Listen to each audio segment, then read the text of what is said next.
विश्वविद्यालय से 3 gold medal भी प्राप्त किए हैं। कला का अध्ययन आपका पैशन है। 38 वर्षों से निरंतर आप कला का अध्ययन कर रहे हैं। एक रचनाशील कलाकर्मी होने के साथ साथ सौंदर्य शास्त्र आपका प्रिय विषय रहा है। आपके परिचय के रूप में मैं आपके द्वारा रचित कुछ काव्य पढ़ना चाह रहा हूँ। कला वाद और विवाद से पृथक, प्रयोग और प्रारूपों से अलग, मानदंडों से निरपेक्ष, स्वयं के स्वरूपों से भी स्वतंत्र, विचार के पीछे, विचार के आगे, भाव के बाहर, निर्भाव के नीचे, मन के गहन तमस में, रचनात्मकता के उजास के पास, परोक्ष फिर भी पूर्णतः प्रत्यक्ष है कला। Thank you, sir. You're most welcome. I would like to talk about our next guest, Sir Mohit Jain. He comes from a family of third generation art enthusiasts and art collectors of Jaipur, with years of experience navigating the intricate world of art acquisition. He has been advising various. अरे भाई सूर्य को प्रकाश मत दिखाइए, ये तो सूर्य हैं सब चमकते हुए। आप तो शुरू कराओ साहब।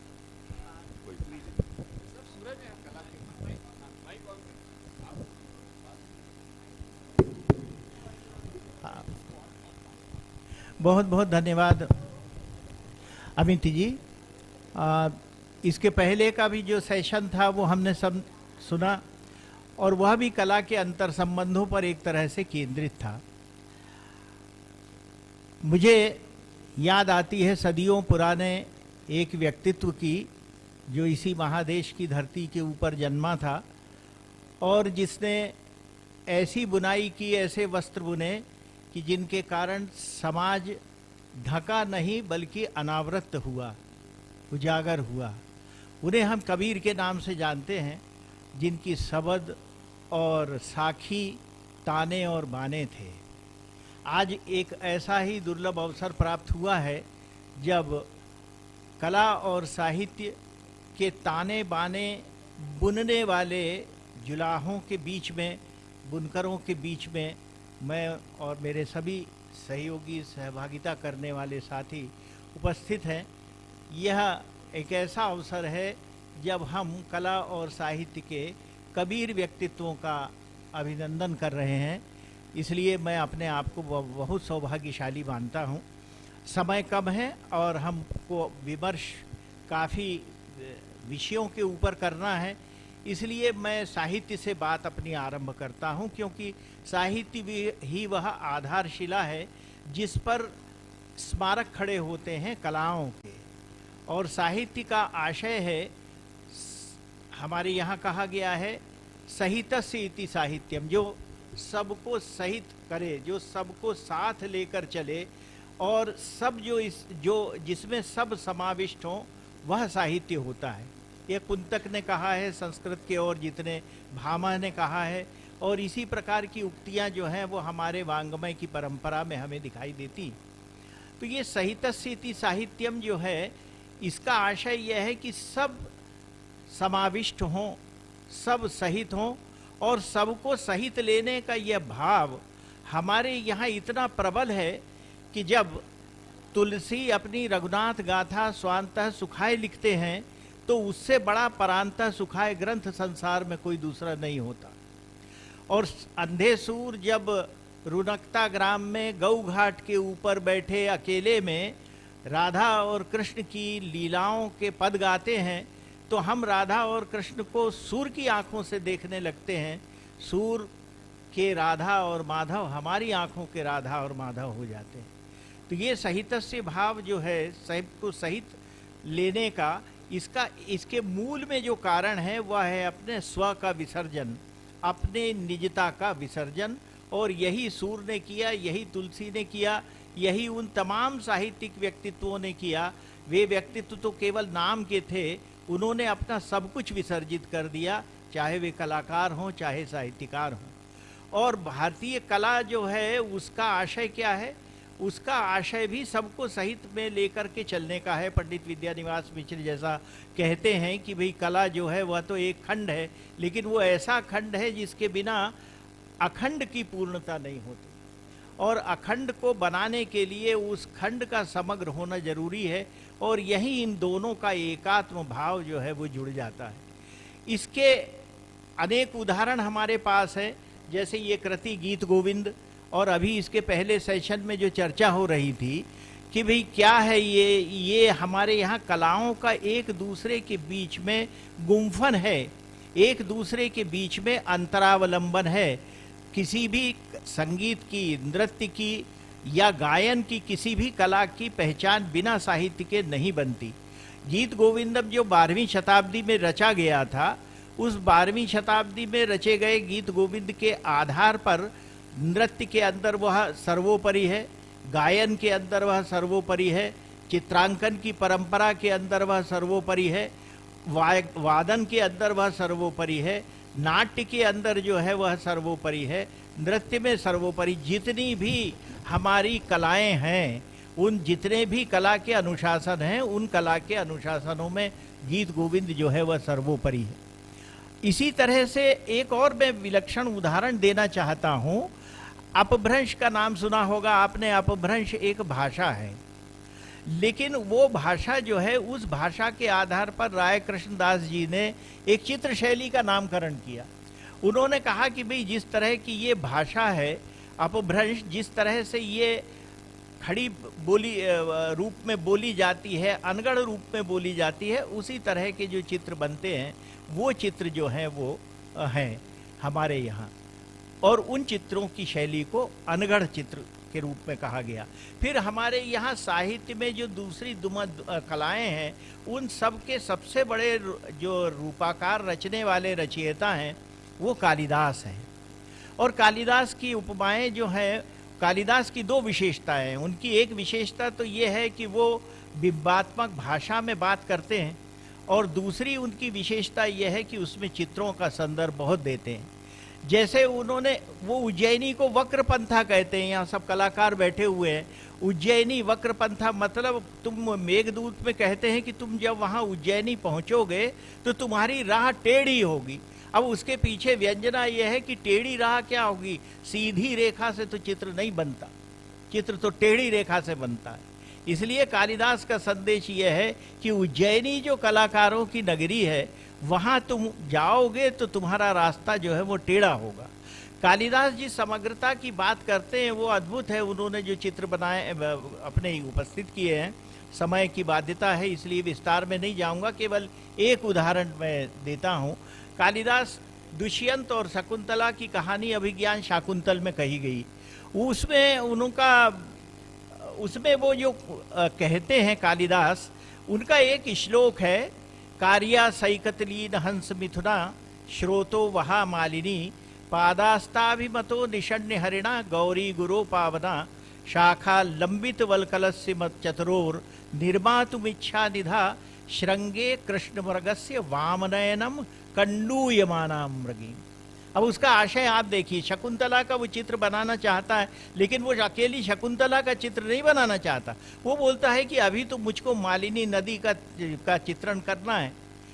उस चित्रण मालिनी नदी का करूंगा तो उसके बलुआ तट के ऊपर विचरते हुए हंसों का मुझको चित्रण करना है, और जब उनका हंसों का चित्रण करूंगा तो मुझको वो वृक्ष भी चित्रित करने हैं जिनके ऊपर ऋषियों के वलकल वस्त्र टंगे हुए हों, और मैं ऐसे हरिण और हरिणी को भी चित्रित करना चाहता हूं जिसमें हरिणी अपनी दाईं आंख हरिण के बाएं सींग से खुजला रही।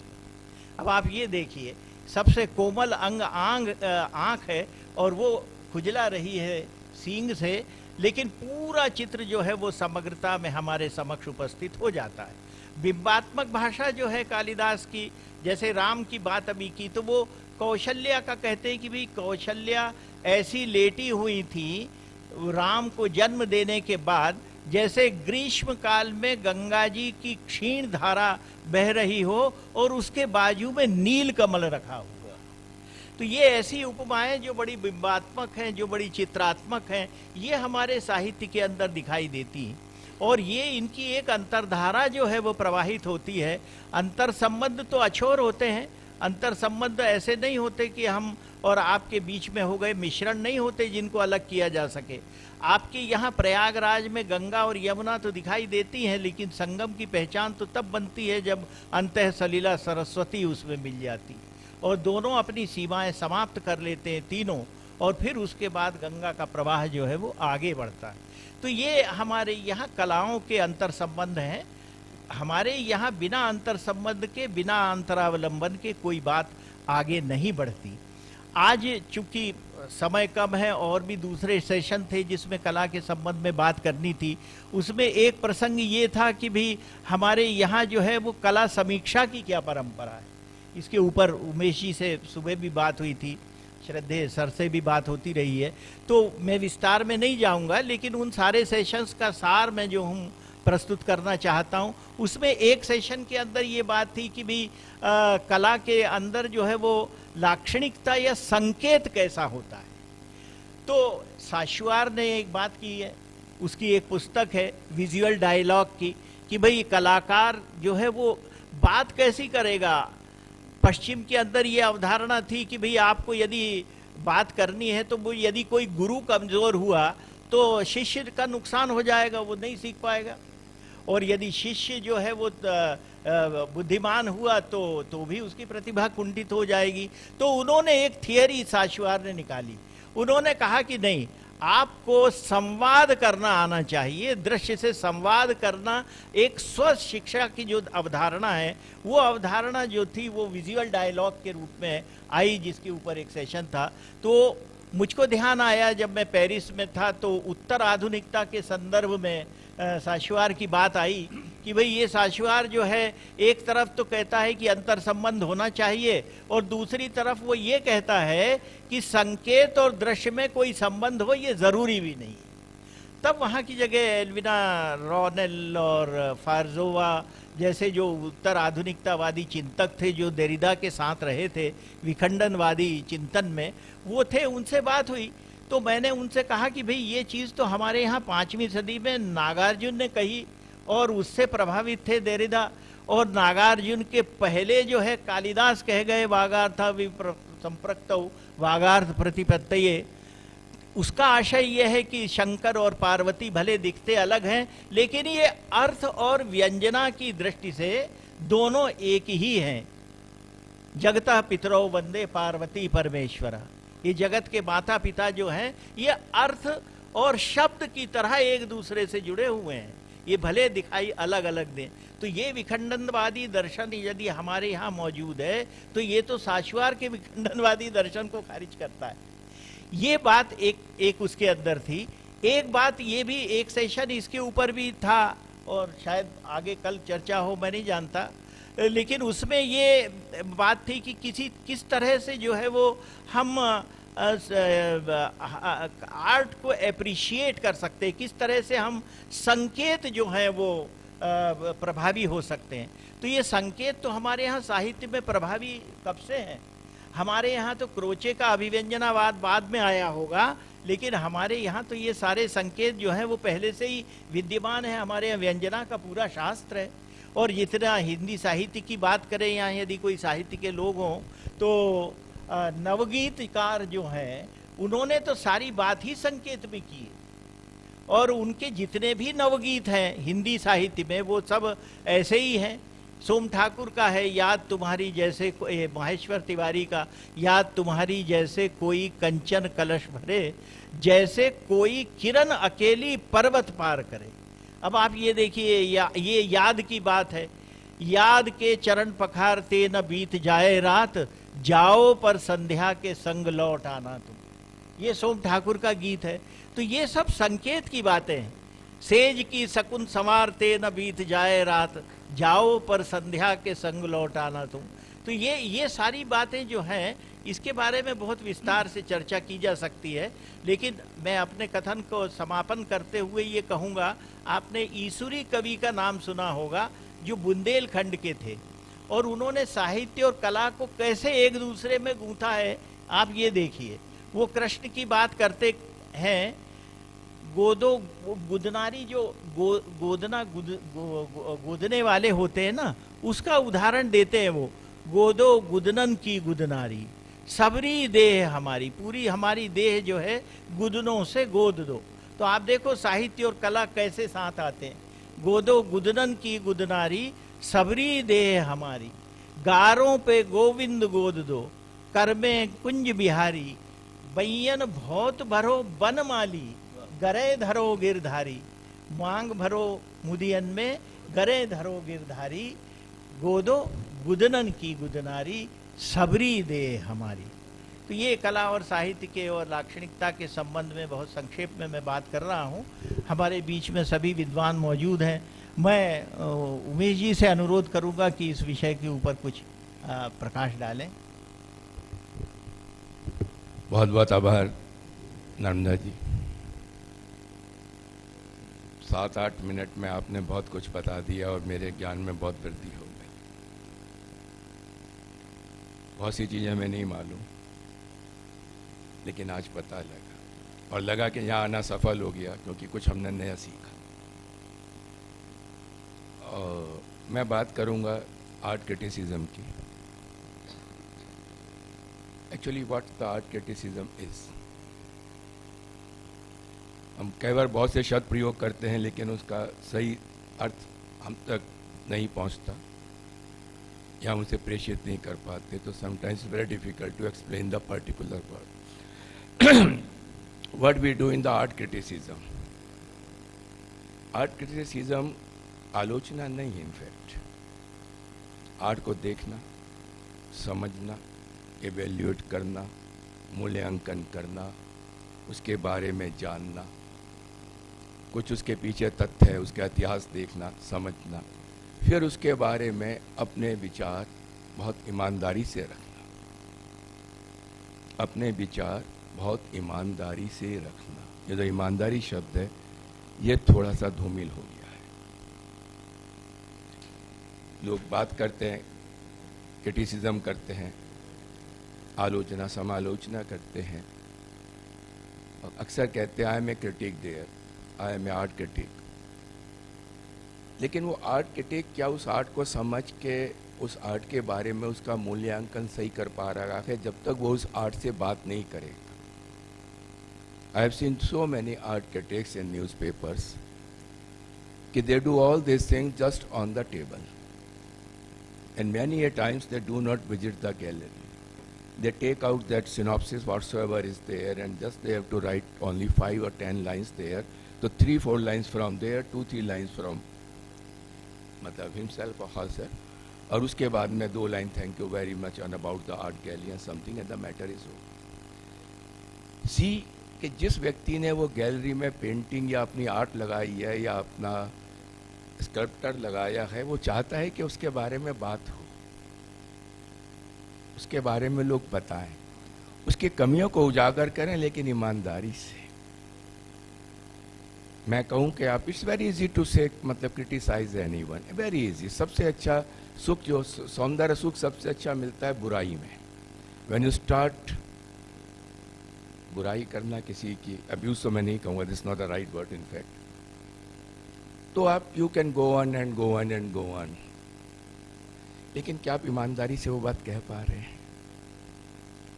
तो आर्ट क्रिटिसिज्म का ये, क्योंकि अब 2-3 इसमें टॉपिक मिल गए हैं आज के हमारे इस कार्यशाला, यू भी कह लीजिए आप, इस टॉक के अंदर आपने कहा कि कला और साहित्य अलग नहीं हो सकते। कल भी एक विषय था, इस पर बड़ी अच्छी चर्चा रही।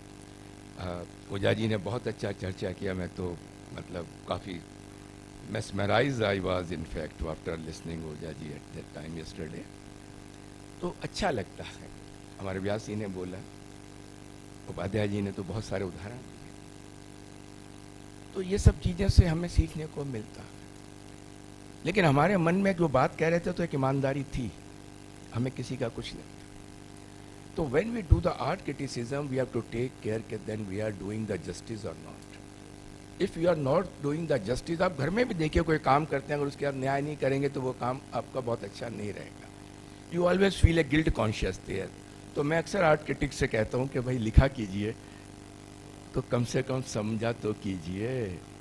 किसी ने बड़ी मेहनत से लाइन लगाई है लाल रंग की, पता नहीं उसने लाल रंग के पीछे कितने दिन सतत प्रयत्न किया होगा, कितना सोचा होगा, how many days he was in that thought process, do not to do, और इसके बाद after all he put that stroke of red there and you are just simply saying that stroke is not appropriate at that particular place. But when we ask the reason, I can't see. So art criticism में थोड़ा सा हम संयम बरतें, समझें, मूल्यांकन करें, evaluate करें और उसके बाद अपनी बात कहें. So that's about all from me. Thank you very much for giving me this opportunity.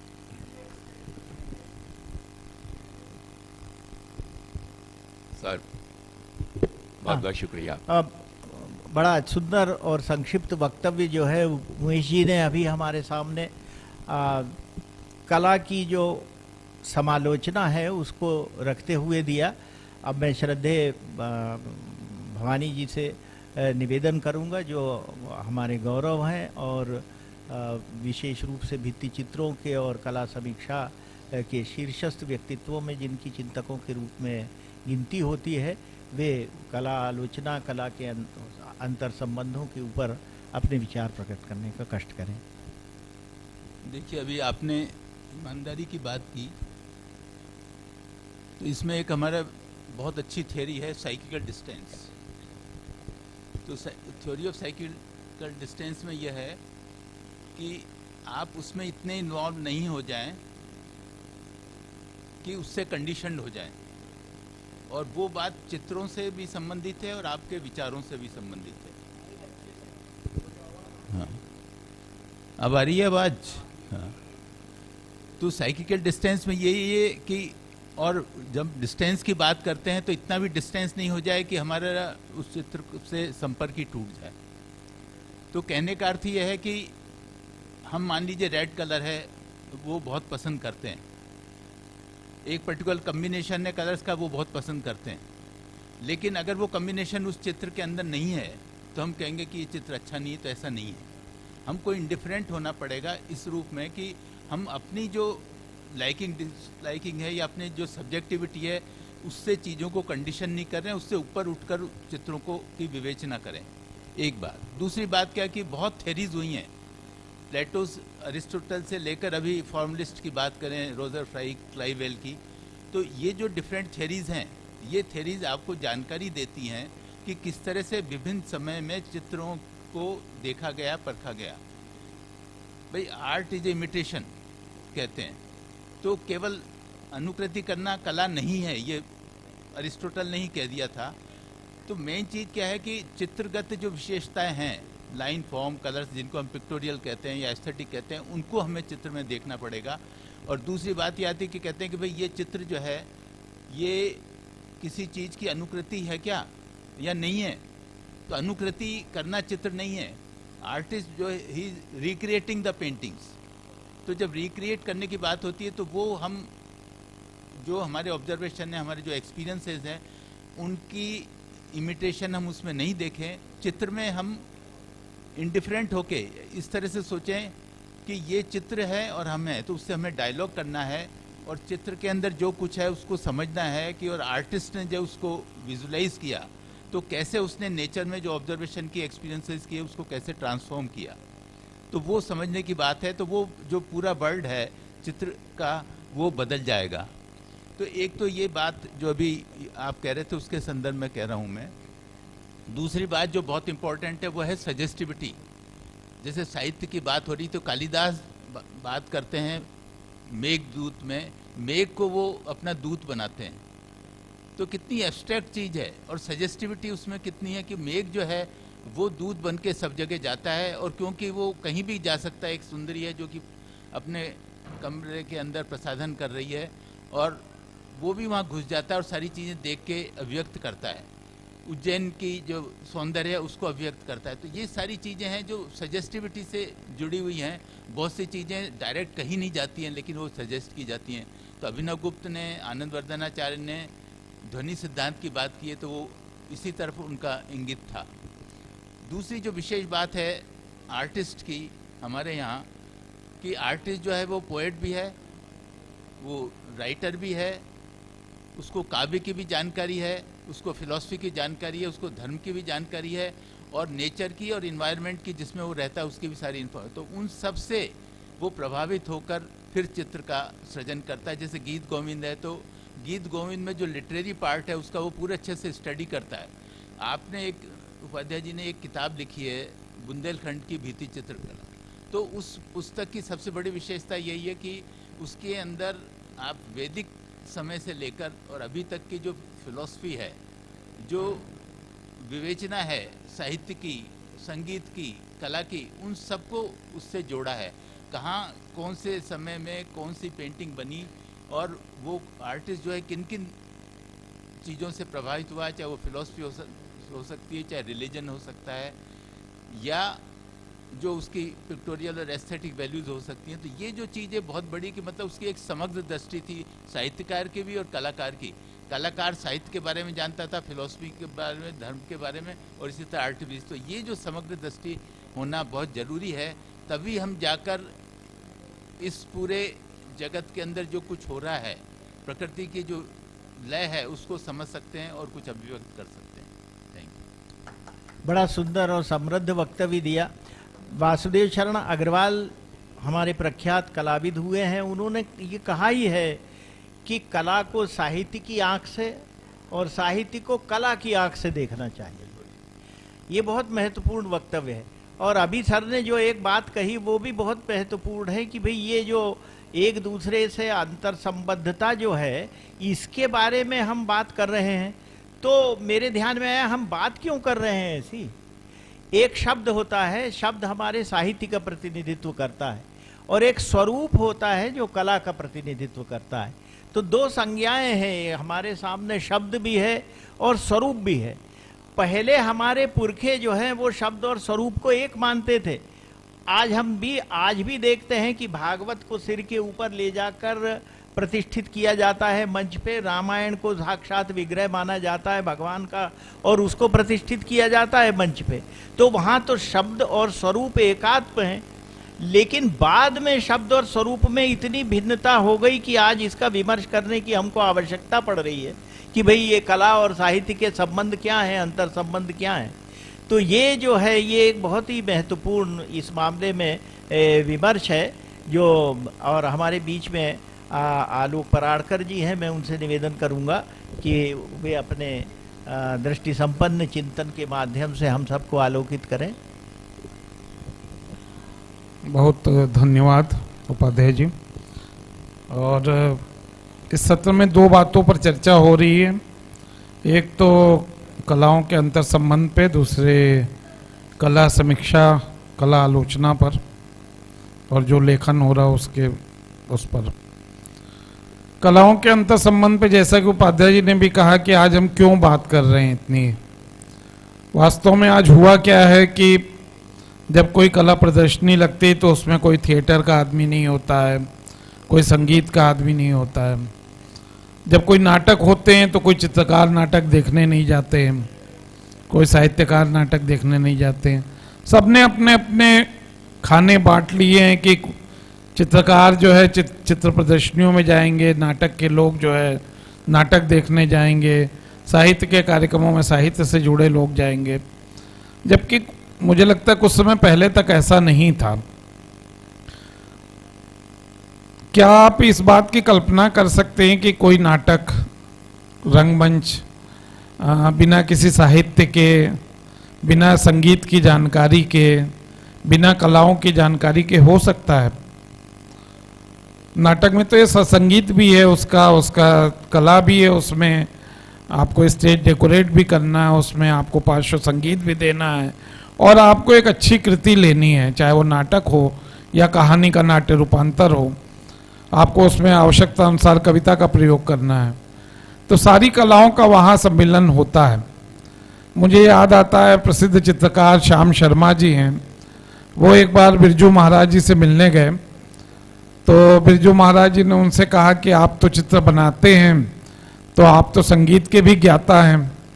तो श्याम शर्मा जी को थोड़ा आश्चर्य हुआ कि ऐसा कैसे आप कह रहे हैं।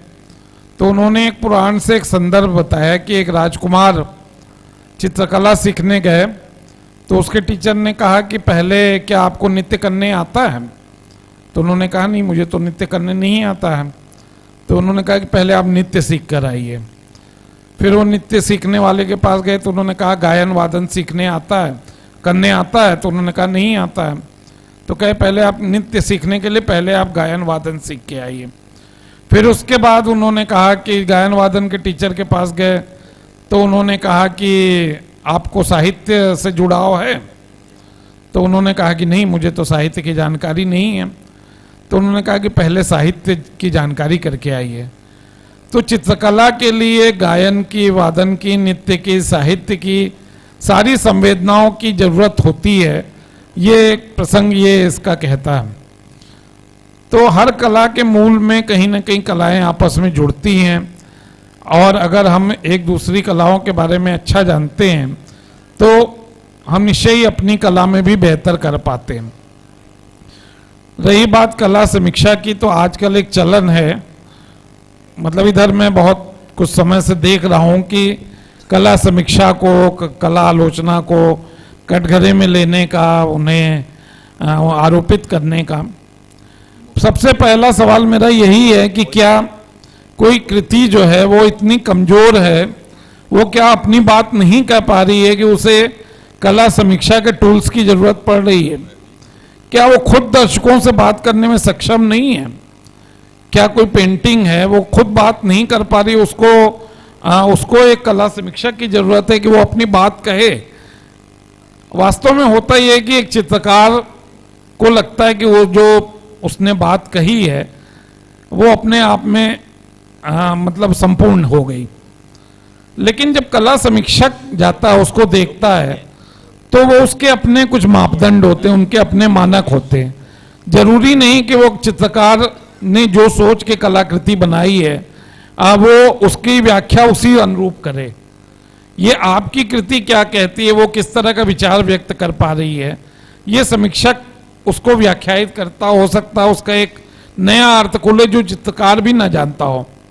अभी देरिदा की बात हो रही थी, एक प्रसंग मुझे याद आया कि किसी ने कहा कि सूरदास का पद है, माँ मेरी कबहू बढ़ेगी चोटी। तो देरिदा कहते थे कि भाई किसी चीज की व्याख्या करनी है तो जो राइटर का दौर रहा है, समय रहा है, उस समय में जाके उसकी व्याख्या होनी चाहिए। तो ये बात हुई कि भाई मुगलों का दौर था, उसमें चोटियां काटी जा रही थी हिंदुओं की। तो सूरदास ने उसका प्रतिवाद किया कि माँ मेरी कबहू बढ़ेगी चोटी कृष्ण के माध्यम से। ये उसने जिसने व्याख्या की उसकी ये व्याख्या है। अब हो सकता है सूरदास होते तो वो सर पटक लेते कि ये कौन सी व्याख्या इसमें आ गई, लेकिन ये तो समीक्षक, ये आलोचक, ये जरूरी नहीं कि वो राइटर से या चित्रकार से या नाटक करने वाले से उसके पक्ष में ही या उसके विचारों को ही संप्रेषित करे। वो अपनी बात कहेगा, वो हो सकता है उसका एक नया अर्थ खुले और जो चित्रकार ने भी ना सोचा हो या जो कवि ने ना सोचा हो वो कोई ऐसी बात कह दे, उसकी व्याख्या कर दे। इसे समीक्षक पे छोड़ देना चाहिए। तो मैं अपनी बात इन्हीं बातों के साथ समाप्त करता हूँ। अभी बड़ा सुंदर और अर्थपूर्ण एक सारवान वक्तव्य हमने आदरणीय आलोक जी से सुना, और उन्होंने एक बड़े महत्वपूर्ण तथ्य रेखांकित किए, विशेष रूप से उत्तर आधुनिकता के संदर्भ में और देरिदा को लेकर के, जो निस्संदेह हमारे यहाँ विचारणीय है। लेकिन भारतवर्ष के हमारी परंपरा के संदर्भ में देरिदा का चिंतन कहीं स्थिर होता नहीं है, और हमारे यहाँ कला समीक्षा की एक अपनी परंपरा रही है।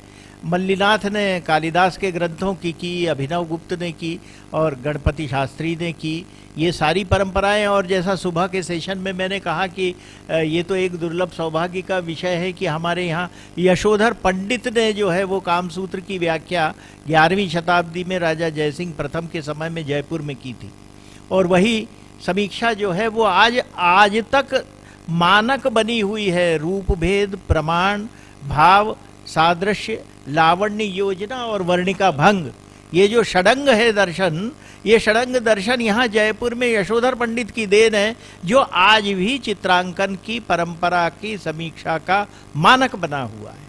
इसलिए हमारे यहाँ तो जो है वो एक निस्संदेह समीक्षा की एक निर्धारित परंपरा रही है। हमारे यहाँ कला जो है वो तो समग्रता की है, प्रवाहमान है, निरंतर, प्रत्यहत, उसका प्रवाह कहीं थमता नहीं है, कहीं रुकता नहीं है।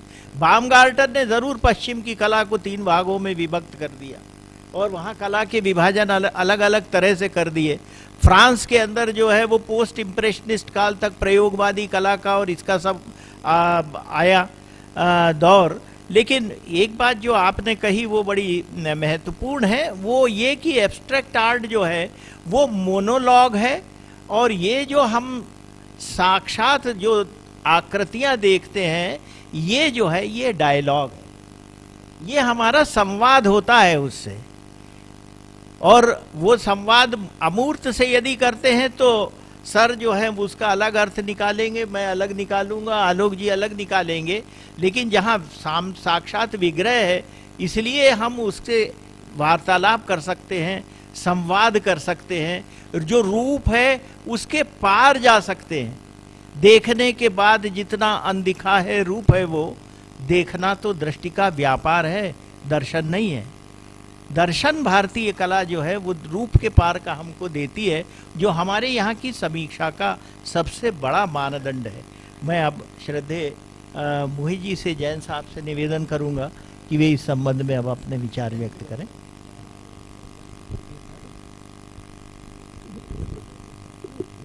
हेलो। हाँ, तो मैं एक ऐसी फैमिली से आता हूँ जो 3rd जनरेशन आर्ट कलेक्टर हैं। मेरे दादाजी फीलखाना फैमिली में सर्व किए यहाँ पर, और मेरे फादर ने आर्ट कलेक्ट करी, हमने करी। तो एज अ क्रिटिक अगर आप देखें तो बहुत सिंपल सा है, बहुत डिटेल में जाने की ज़रूरत नहीं है।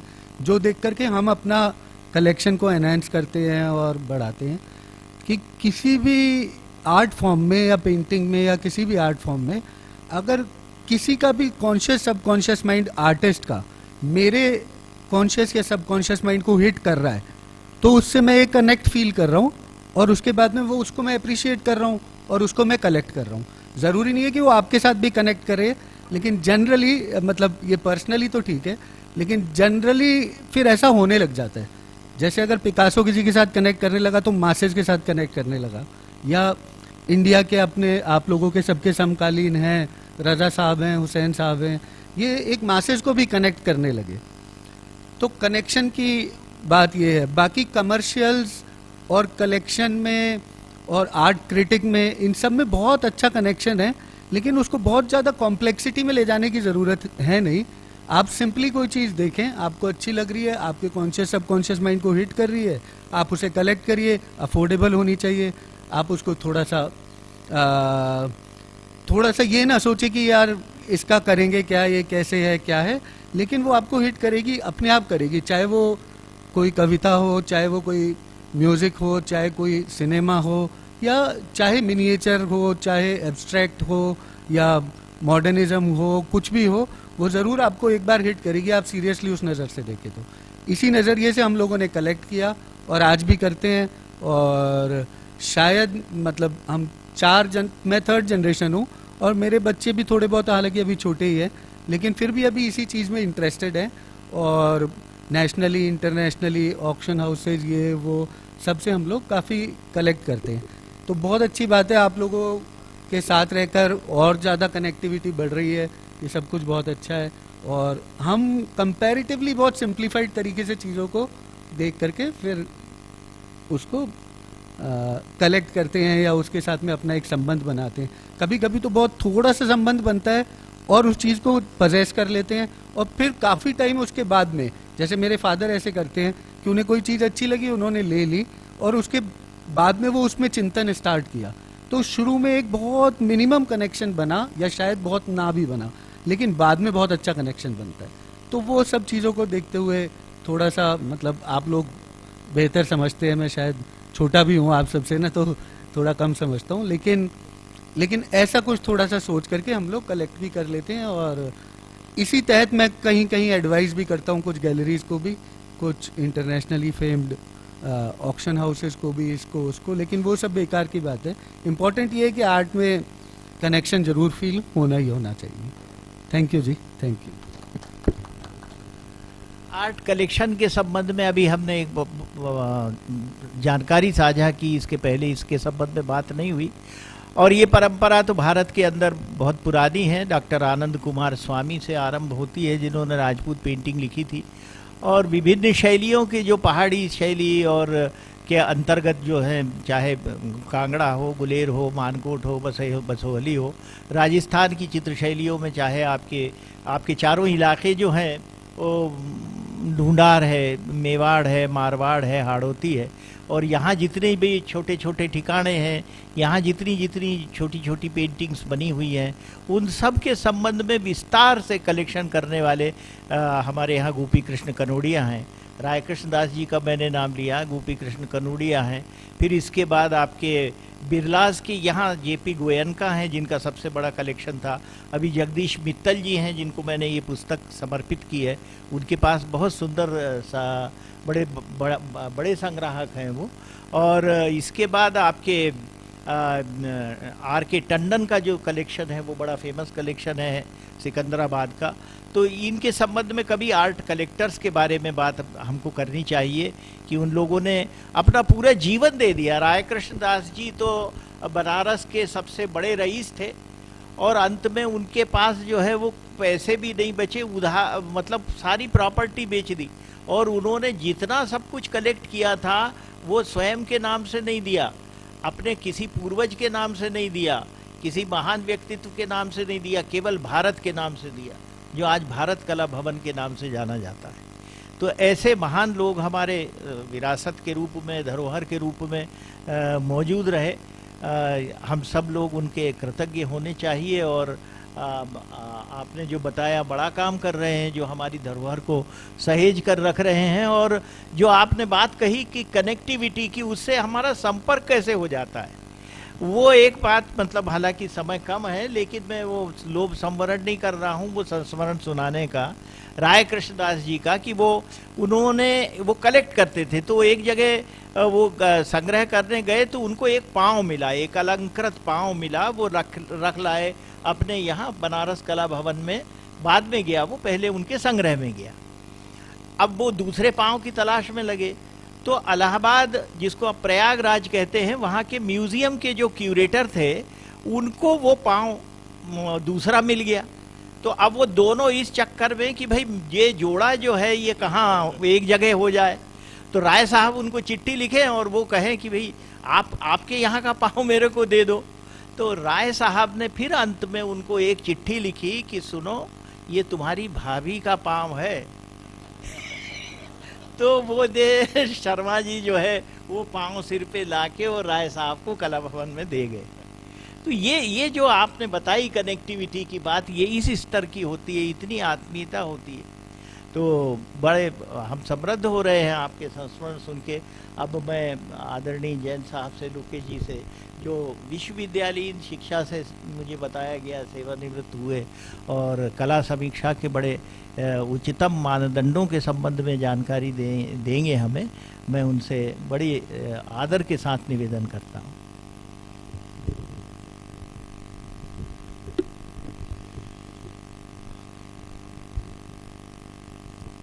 सभी बंधुओं को नमस्कार। बात माइक बहुत देर से आया है मेरे पास। 6 लोगों का वक्तव्य हम सुन चुके हैं। मुख्य रूप से बात चल रही है कला के अंतर संबंध की, कला समीक्षा की और आर्ट एप्रिसिएशन की। इस संदर्भ में मैं कुछ नया तथ्य आपके सामने रखना चाह रहा हूं। कलाओं के अंतर संबंध की जो अवधारणा है, वो अवधारणा जिस रूप में शायद समझी जा रही है, पिछले 50 साल से इस बात पर बहुत हर जगह पर, हर गोष्ठी में कला के अंतर संबंध की बात घूम फिर कर रिपीट होकर आती है, जबकि ये कोई विषय नहीं है। अंतः संबंध परस्पर किन्हीं भी 2 चीज़ों का, 3 चीज़ों का, 4 चीज़ों का हो जाना कोई आश्चर्य की बात नहीं। ये सबसे पहले भारतीय साहित्य में वज्र और मार्कंडेय संवाद, विष्णु धर्मोत्तर पुराण, वहाँ वज्र और मार्कंडेय के बीच में, मार्कंडेय ऋषि हैं, वज्र राजा हैं, उनके बीच का ये संवाद है। और उस पूरे संवाद, मैंने कला के संदर्भों, जो भारतीय कला के संदर्भ हैं, उन पर जो शोध किया, उससे मुझे ये ज्ञात हुआ कि वहाँ पर कलाओं के अंतर संबंध की कोई बात की नहीं गई है। मार्कंडेय ने ऐसा कुछ भी नहीं कहा है। मार्कंडेय ने सिर्फ ये कहा कि वज्र जब ये चाहते थे कि मुझे चित्र सिखा दो, तो उन्होंने कहा भाई चित्र आप सीखना चाहते हो तो पहले नृत्य को सीखो, नृत्य को समझो। यदि नृत्य आपको समझ में नहीं आया तो चित्र आप कर नहीं पाएंगे। और क्रमशः इसी तरह से फिर नृत्य फिर मैं कैसे सीखूं, तो उन्होंने फिर वापस आगे जवाब दिया कि आप जब तक गायन और वादन, संगीत नहीं सीखेंगे तब तक आपको नृत्य समझ में नहीं आएगा। वो ताल और लय को समझे बगैर नृत्य को समझना संभव नहीं है। यानी कि किसी चीज को समझने के लिए किसी अगली चीज को समझना जरूरी है। और इस तरह से वो लास्ट में, अंत में, वो काव्य जो नाट्य का उत्कृष्टतम रूप है, उस काव्य पर जाते हैं कि जो काव्य को नहीं समझेगा, काव्य के मान उपमानों को नहीं समझेगा, उस संवेदनशीलता को, यदि वो संवेदनशीलता आपके पास है, काव्य को समझने की संवेदनशीलता, उसकी वक्रोक्ति, उसकी व्यंजना, उनको समझने का आपके अंदर यदि वो समझ आप विकसित कर लेते हैं, तो आप क्रमशः नाट्य भी समझ जाएंगे, नाट्य भी सीख पाएंगे, संगीत भी सीख पाएंगे, नृत्य भी सीख पाएंगे, चित्र भी सीख पाएंगे और मूर्ति भी समझ पाएंगे। तो कला को अलग अलग स्तर, उसकी जो कलाएं हैं, जो विविध कलाएं हैं, उनकी जो संवेदनशीलता है वो विविध अलग अलग स्तर की है। ये समझाने के लिए वज्र और मार्कंडेय संवाद, कला के इस एक संवाद को लेकर ये बार बार कहा गया कि हमारे भारतीय कला में कलाओं के अंतर संबंध की अवधारणा बहुत प्राचीन समय से विद्यमान है। तो थोड़ा सा यहाँ पर हमें वस्तु स्थिति को समझते हुए इस पर विचार करना चाहिए। पहली बात। दूसरा मुद्दा जो है वो कला समालोचना का है। जो समीक्षक है, जो समालोचक है, वो एक बहुत महत्वपूर्ण व्यक्ति है। समाज और कलाकार, इसके बीच का एक ब्रिज है। बहुत सारी कला के जो उदात्त मानदंड हैं, उनको एक सामान्य प्रेक्षक समझ नहीं पाता, और वही समझाने के लिए एक बहुत महत्वपूर्ण भूमिका ये समालोचक निभाता है।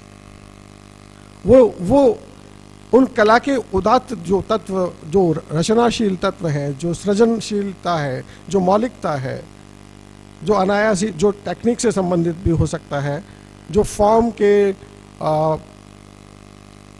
ट्रांसफॉर्म होने के गुण से संबंधित भी हो सकता है, वो रंगांकन की तरीके से संबंधित भी हो सकता है, वो कोई भी मौलिकता, कोई भी उसकी एक ऐसा एस्पेक्ट्स, उनको बहुत बारीकी से समझना, उनको विश्लेषित करना और उसे सामान्य प्रेक्षक के लिए उनके सामने लेके आना कि ये कलाकृति में क्या खासियत है, इसे समझाना समीक्षक का काम है। लेकिन दुर्भाग्य है कि समीक्षक की जो भूमिका है वो ठीक से नहीं निभाई जा रही, हिंदुस्तान में तो कम से कम बिल्कुल नहीं। क्षमा करें मुझे इस बात के लिए। मैं जैसे देख रहा हूं कि कला समीक्षक जो है, अब 19वीं शताब्दी में हम देख रहे हैं कि कला समीक्षा एक व्यवसाय बन गई है, और कला समीक्षा अब कला समीक्षा नहीं रही है, वो महिमा मंडन हो गई है। मैं एक चित्रकार हूं, मैंने 25 पेंटिंग बनाई है, मुझे एक शो करना है, वन मैन शो करना है, तो मैं किसी भी बड़े कला समीक्षक के पास जाऊंगा जो बहुत ख्यातनाम है, और उनसे मैं ये अनुरोध करूंगा कि मेरी इन चित्रों की समीक्षा कर दें। तो समीक्षा वो नहीं करेंगे। मेरी जो अपेक्षा है वो कलाकार की अपेक्षा है कि इसका महिमा मंडन किया जाए, क्योंकि मुझे एक बाजार मिल जाए। और जब कलाकार और कला समीक्षक के बीच का रिश्ता समीक्षा को प्रभावित करने लग जाए, समीक्षा बायस्ड हो जाए, तो समझ लो कि वो समीक्षा गलत है। बाजार यदि बीच में आ रहा है, समीक्षा का जो उद्देश्य है, जो लक्ष्य है, वो समीक्षा लक्ष्य से भटक चुकी है। साहित्य के हमारे यहाँ पर बहुत सारे साहित्यकार हैं जो समीक्षक बन गए। उनके पास बहुत ही व्यंजनापूर्वक पूर्ण तरीके से कहने का एक बहुत तरीका, उनके पास अलंकारपूर्ण तरीका है, और उस तरीके से वो कला का प्रशस्ति करते हैं, किसी इस तरह से करते हैं। वो जो शब्द हैं वो बड़े लुभावने हैं, लेकिन उसमें कई बार तो मैं ये देख रहा हूँ, मैं आपको छोटा सा एक उदाहरण पेश कर रहा हूँ कि अंजलि इला मेनन का एक चित्र था जिसमें एक पीले रंग का बड़ा पैच लगा हुआ था, और एक कला समीक्षक ने ये कहा, और उसके साथ उसमें भूरे और काले रंग के भी कुछ पैचेस लगे हुए थे। तो कला समीक्षक कह रहे हैं कि ये यूपी में जब अंजलि इला मेनन का बचपन बीत रहा था, तब उनका जो गांव था, उस गांव में जो भैंसों का बाड़ा था, वो उसका ये काला रंग है, काला भूरा रंग है, और ये जो पीला रंग है, ये वो उनके सबकॉन्शियस में बैठा हुआ कोई सरसों का खेत है। ये जो फैंटेसी है, ये जो ये समीक्षा नहीं है, ये कला की समीक्षा नहीं है। पीले रंग का मतलब खेत से कोई मतलब नहीं है, उनके गांव से भी कोई मतलब नहीं है। कला में वो जो रंग लगा हुआ है, उस तत्व को, उसकी तत्व की जो महत्ता है, वो समीक्षक समझाए। और तीसरा मसला, शायद मुझे थोड़ा सा वक्त और दे दीजिए, आर्ट अप्रिशिएशन पर है। आर्ट अप्रिशिएशन, कला को समझना बहुत ज़रूरी है। यदि ये सारी कलाकृतियाँ यहाँ पर हैं और कला की समझ यदि मेरे पास नहीं है, तो ये सब कुछ व्यर्थ है। पूरी दुनिया में जितनी भी कलाकृतियाँ हैं, उनको समझने की समझ यदि हमारे पास नहीं है, तो ये बहुत ज़रूरी है कि कला को समझा जाए, और कला को कला के संदर्भ में समझा जाए, अनबायस्ड माइंड के साथ समझा जाए। किसी भी पूर्वाग्रह से ग्रसित होकर कला को देखना नहीं है। पूर्वाग्रह यदि हमारे पास है पहले से, तो हम कला को देख ही नहीं सकते। पिकासो की पेंटिंग को देखने से पहले हमारे पास इम्प्रेशनिज्म का यदि पूर्वाग्रह है, तो पिकासो के क्यूबिज्म को आप समझ ही नहीं सकते। पिकासो को पिकासो के संदर्भ में समझना पड़ेगा, इम्प्रेशनिज्म को इम्प्रेशनिज्म के संदर्भ में समझना पड़ेगा, और शिलाओं पर बने हुए प्राकृतिक आदि मानव के जो चित्र हैं, उनको उन्हीं के संदर्भ में समझना पड़ेगा। हर कला अपने आप में बहुत बहुत गहरा सौंदर्य बोध लिए हुए है, चाहे वो अपभ्रंश हो, चाहे वो अजंता हो। लेकिन अपभ्रंश को समझने के लिए यदि अजंता से तुलना की जाएगी, तो अपभ्रंश को नहीं, उसके सौंदर्य को नहीं समझा जा सकेगा। इसलिए अजंता को यदि समझना है तो अजंता के संदर्भ में, अपभ्रंश को समझना है तो अपभ्रंश के। इस तरह से समझने की जो शैली है, वो हमारे विद्यार्थियों में या कला प्रेमियों में, जो या कला दर्शक हैं, उन तक किस तरह से पहुंचे, इसके लिए बार बार संवाद होना चाहिए, एक डायलॉग होना चाहिए। अक्सर ये देखा जाता है कि कलाकार अपनी कला के बारे में कुछ भी ज़्यादा कहना पसंद नहीं करता। समीक्षक सिर्फ महिमा मंडन करता है, तो कलाकार कुछ, उसकी जो क्यूरियोसिटी है, जो प्रेक्षक है, उसकी जो जिज्ञासा है, उसको वो उसके लिए सिरदर्द बन जाती है। अरे मैं आपको देख लो यार, समझ में आ रहा हो तो देखो, नहीं समझ में आ रहा हो तो चले जाओ। This is not the solution. प्रेक्षक को समझाना होगा, या कोई ना कोई ऐसा माध्यम निकालना जरूरी है ताकि कला को देखने वाली अधिक से अधिक आंखें, कला को समझने वाले अधिक से अधिक लोग हमारे आसपास हो सकें। यही एक सभ्य समाज की पहचान है। Thank you. एक चीज मैं अपना प्रतिवाद दर्ज करना चाहूँगा, जो कला समीक्षा के बारे में कहा गया है। देखिए, अच्छे बुरे लोग तो हर प्रोफेशन में हो सकते हैं। मैंने इस तरह की भी खबरें सुनी हैं कि जब कोई चित्रकार बड़ा हो जाता है तो उसके चित्र दूसरे लोग बनाते हैं, उसका दस्तखत भी चलता है। तो अब केवल इसके लिए हम पूरी कला को कटघरे में खड़ा कर दें या चित्रकार को कटघरे में खड़ा कर दें, अच्छे बुरे हर फील्ड में लोग हो सकते हैं। इसके लिए आप पूरी समीक्षा पे या समीक्षा जगत पे या कला समीक्षकों पे आप सवाल नहीं कर सकते। जो अगर आप स्पेशली किसी एक के बारे में, दो के बारे में आप कहना चाहें, नाम लेके कहा जाना चाहिए। ये तो खैर विवाद जो है वो कलाकारों के बीच में, कला समीक्षकों के बीच में, और समीक्षकों की कितनी प्रकार की धाराएं होती हैं उनके बारे में जो है वो हम सब वाकिफ़ हैं। लेकिन बड़े अच्छे ढंग से हम सभी वक्ताओं ने जो है उसका आप लोगों को सुना है, उसका समाहार जो है वो किया। लेकिन अभी अजंता और अपभ्रंश की जो बात कर रहे थे, वो मैं एक चीज़ के बारे में बहुत संक्षेप में, बहुत कम समय में निवेदन करना चाहता हूँ कि आपकी कला का आधार आपका लोक है। लोक से बड़ा शास्त्र नहीं है, लोक से बड़े शंकराचार्य भी नहीं है, लोक से बड़ा कोई नहीं है। जो कुछ भी है, दी ओरिजिन इज लोक।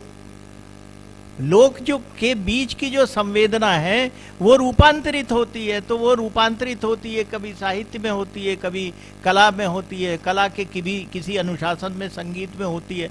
तो लोक जो है, जिसको वासुदेव शरण अग्रवाल कहते हैं कि ये इतिहास का अमृत फल है, और हजारी प्रसाद द्विवेदी कहते हैं कि ये लोक वो है जो पोथियां नहीं जानता, जो पोथियों से पढ़ा हुआ लोक नहीं है। तो ये लोक जो है वो सबसे ज़्यादा महत्वपूर्ण है। और कला समीक्षा के संबंध में भी अभी आपने जो बात कही अजंता की, तो वो बहुत महत्वपूर्ण है। अजंता के अंदर पूरा लोक विद्यमान है। भिक्षुक, ब्राह्मण, सैनिक, कंचुक, राज परिवार, प्रतिहार, क्रूर सेवक, निर्दय, वधिक, चाहे कृष्णदास जी ने सब गिनाए हैं, भाव भी गिनाए हैं। इसलिए मैं निवेदन करना चाहूँगा कि हम लोक को, कला को और कला के अंतर संबंधों के संबंध में जो बात हुई है कि वो तो अनादिकाल से, जैसा मैंने पहले भी निवेदन किया था कि भाई जब वो तो अछोर हैं, सीमाएं जो जिन्होंने अपनी विलय कर दी एक दूसरे में, तो वो हो गई। और जहाँ तक समीक्षा का संबंध है, मेरा ये निवेदन है कि जब रूप में लय का विलय हो जाए तो वो समीक्षा का सबसे बड़ा मानदंड है कला का। हम सब लोगों ने, आप सब लोगों का हृदय से मैं हम सब की ओर से आभार व्यक्त करता हूँ। और ये तो एक अनंत कथा है। मुसफ़ी हम तो समझे थे कि होगा कोई जख्म, तेरे दिल में तो बहुत काम रफू का निकला। धन्यवाद। तो ये बहुत ही सुंदर सेशन रहा हमारा। और पीछे एक हमारे मित्र थे, उन्होंने कहा यार तुमने उनको वो परिचय पढ़ रहे थे तो रोक दिया। मैंने कहा रोकना ज़रूरी है, नहीं तो वो लंबा हो जाएगा, बातचीत नहीं हो पाएगी। तो एक प्रश्न करना है आप प्लीज़। हाँ, ये तो इम्पोर्टेंट है सबसे। हाँ वो, अरे ये तो बहुत अच्छी बात है। नहीं, सिर्फ एक साधारण दर्शक के नाते, ऐसे तो मैं कलाकार हूँ, लेकिन हाँ, तो मैं उस तरह से पूछ रही हूँ साधारण दर्शक के नाते कि चित्रकला जो कृति है उसको किस रूप में देखा जाए, कलाकार के तरह जैसे अभी बताया, या जो वो असर दे रही है उसकी तरह, या व्यक्तिगत स्वयं की तरह? क्योंकि हर कृति कुछ कहती है, तो खुद की भावनाओं से देखा जाए, या उसको देखते समय कलाकार की कला का भी ध्यान रखा जाए? क्या चीज़ प्रमुख होनी चाहिए? सौम्या जी भी एक प्रश्न करना चाहती, साथ में अपन ताकि उत्तर ले। प्रश्न नहीं, मैं मंच पे जो बैठे हुए हैं सम्मानीय जन, उनमें से मैं श्री लोकेश जैन जी से बहुत रिलेट कर पा रही हूँ, बहुत सहमत हूँ। क्योंकि एक बहुत बड़ा वैक्यूम है between art centres, art galleries, artist and viewers, जिनको हम बोल सकते हैं आर्ट कलेक्टर्स या फिर आर्ट बायर्स। क्योंकि क्या होता है कि जो आर्ट कलेक्टर है वो तो एक प्री माइंडसेट से आ रहा है कि मैं जिससे रिलेट कर पाऊंगा, या मैं जो कृति खरीदना चाहता हूँ मुझे खरीदनी है इस सेंटर पे या गैलरी में जाके, वो मुझे खरीद के ही आनी है। वो उस माइंडसेट से जाता है और खरीद के आता है। But what about the layman, the masses? क्योंकि कला सिर्फ कुछ गुणी जनों तक संबंधित नहीं है, ये सबके लिए ओपन है। तो जिस आर्ट गैलरी में एक आम जनता, एक आर्ट व्यूअर आया है, वो हमसे, बीइंग गैलरी ओनर, मैं ये प्रश्न रख रही हूँ, वो ज़रूर ये पूछता है कि ये कृति कुछ कहना चाह रही है, बट क्या यहाँ कोई क्यूरेटर है या कोई नोट है कृति के साथ जिसको हम पढ़ के इस कृति को रिलेट कर पाएँ कि हाँ, ये कलाकार ये कहना चाह रहा है, क्योंकि कलाकार हमेशा वहाँ मौजूद नहीं है ना, तो there has to be some bridge. इस प्रश्न का अगर आप सब में से किसी के पास उचित उत्तर हो तो 2 प्रश्न हमारे पास थे, तो ये दूसरे प्रश्न आप तक पहुंचा देते हैं। पहला प्रश्न आप ले लीजिए। ये मैम ने एक बड़ी महत्वपूर्ण बात कही। अब इस संबंध में कला समीक्षकों के बीच में 2 तरह के विचार हैं। एक तो ये है कि भाई वस्तु के अंदर सौंदर्य होता है, और दूसरा मत ये है कि सौंदर्य जो है वो मनुष्य की संवेदना में होता है। वस्तु तो अपने स्तर के ऊपर विद्यमान है, आप जिस ढंग से उसको देखते हो उस ढंग से जो है वो वस्तु दिखाई देगी।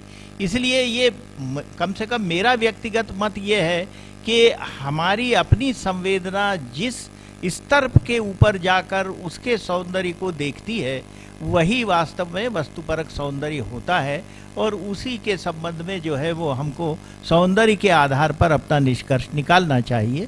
दूसरे प्रश्न के संबंध में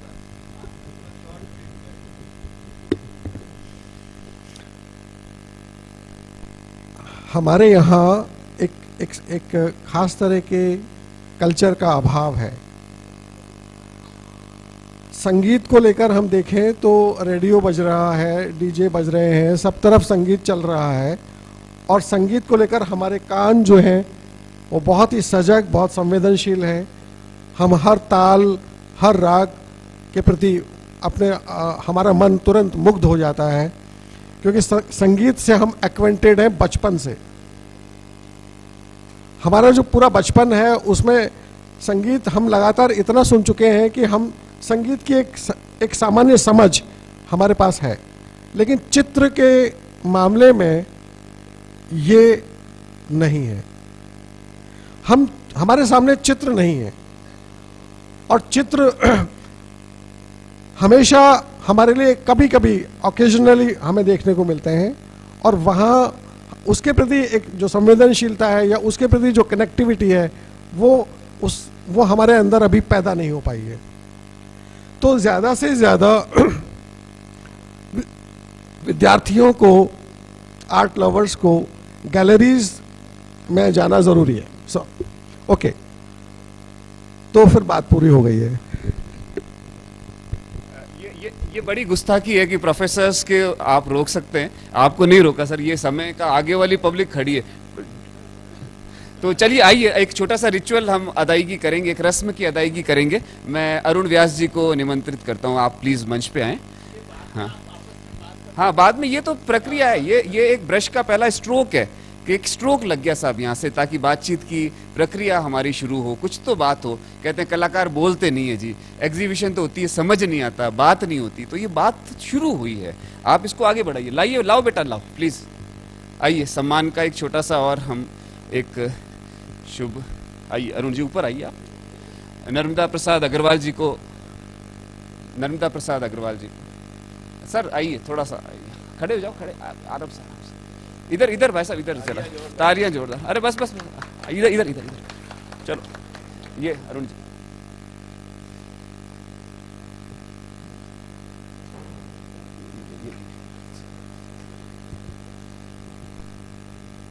आलोक पराड़कर जी को आप सम्मानित करें।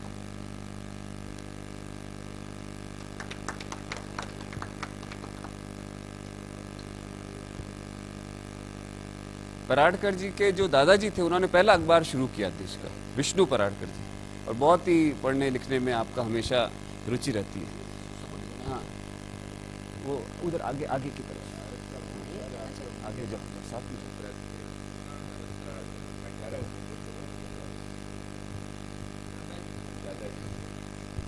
लो बेटा। सर इधर वो कैमरे की तरफ थोड़ा फोटो। प्रोफेसर लोकेश जैन साहब का सम्मान, प्रोफेसर लोकेश जैन साहब।